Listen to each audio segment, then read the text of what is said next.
So we're reading Curious George and the Firefighters.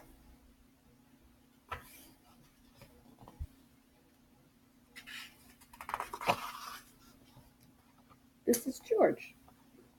He's a good little monkey and always very curious. Today, George and his friend, the man in the yellow hat, joined Mrs. Gray and her class on a field trip to the fire station.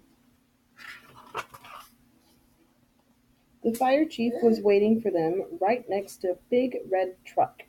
"Welcome," he said, and he led everyone upstairs to begin their tour. There was a kitchen with a big table, and there were snacks for everyone, and the fire chief told them all about being a firefighter. George tried hard to pay attention, but there were so many things for a little monkey to explore, like that shiny silver pole in the corner. Where did that pole go? George was curious. Why, it went downstairs. There was a great big red fire truck. There was a map of the city, and there was a whole wall full of coats and hats and big black boots. George had an idea.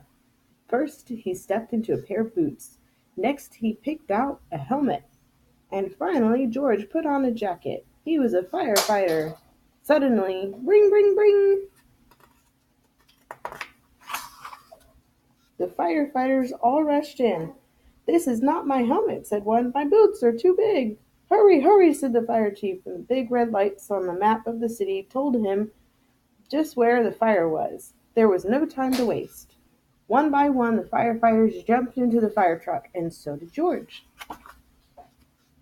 The fire truck, with all the lights, all the firefighters sped out of the firehouse, and so did George. The siren screamed and the lights flashed. The truck turned right, then it turned left. Woo, woo, woo, went the whistle, and George held on tight.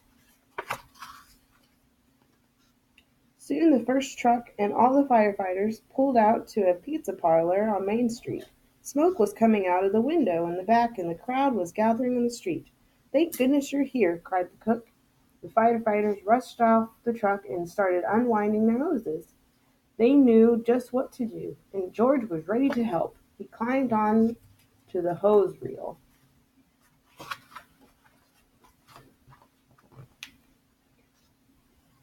One of the firefighters saw George trying to help, and he took George by the arm and led him out of the way. "A fire is no place for a monkey," he said to George. "You stay here where it's safe." George felt terrible. George sat on the bench and looked around. Next to him on the ground was a bucket full of balls.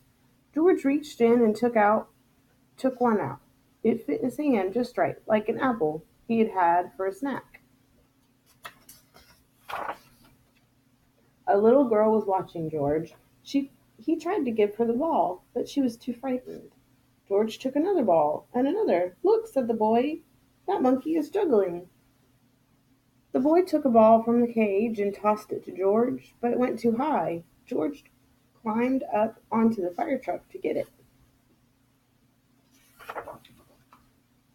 Now George had 4 balls to juggle. He threw the balls higher and higher. He juggled with his hands, he juggled with his feet. He could do all kinds of tricks. The boy threw another ball to George. George threw the ball back to the boy. The little girl reached down and picked up the ball too. Soon all the children were throwing and catching back and forth.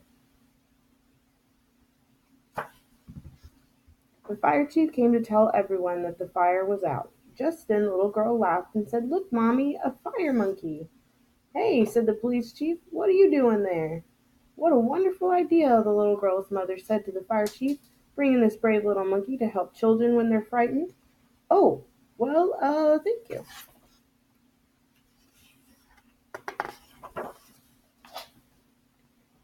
Before long, the fire truck was back at the firehouse, where a familiar voice called, "George!" It was the man in the yellow hat.